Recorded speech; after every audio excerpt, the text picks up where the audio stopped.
Alors qu'en mandarin, il vous suffit de savoir compter jusqu'à 12 pour pouvoir dire les mois de l'année, en français, c'est un peu plus compliqué que ça. D'origine latine, chaque mois a une signification qui date depuis Jules César, soit en l'an 46 avant Jésus-Christ.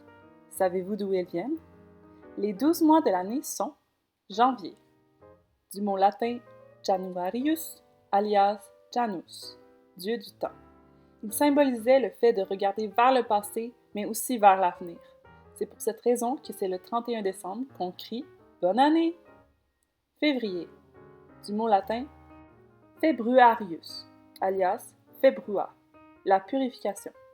Anciennement synonyme de grande festivité de purification pour les Romains et dernier de l'année, on a légèrement modifié le calendrier primitif pour le placer en deuxième place.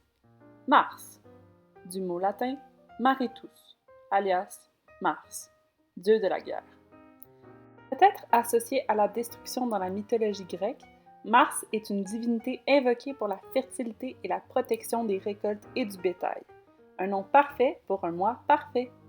Avril, du mot latin aprilis, alias aperire, l'ouverture. Qu'est-ce qu'on retrouve au printemps? Des fleurs? Et que font ces fleurs? Elles s'ouvrent! Un nom qui va tout droit au but. Mai, du mot latin maius, alias Maya, déesse de la fertilité et du printemps. Son nom signifie littéralement petite mère, et Maius se réfère à la croissance des végétaux, plus grands. Juin, du mot latin Junius, alias Junon, épouse de Jupiter. Synonyme de junior, une personne plus jeune, et par opposition au mois précédent qui signifie aîné, maiores.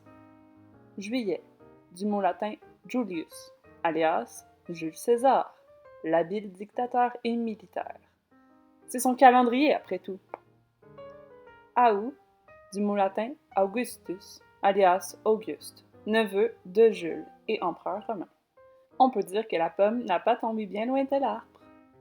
Septembre, octobre, novembre et décembre, alias les quadruplets. Vous vous êtes sûrement demandé un jour pourquoi ces 4 mois sont les seuls se terminant en ambre. Ne cherchez pas plus loin. Comme l'ancien calendrier romain n'avait que 10 mois, leur ordre correspondait donc à la logique des nombres. Septembre était le 7e mois du calendrier romain, et ainsi de suite. Bravo! Vous êtes maintenant capable de dire les duodecim menses anni en latin.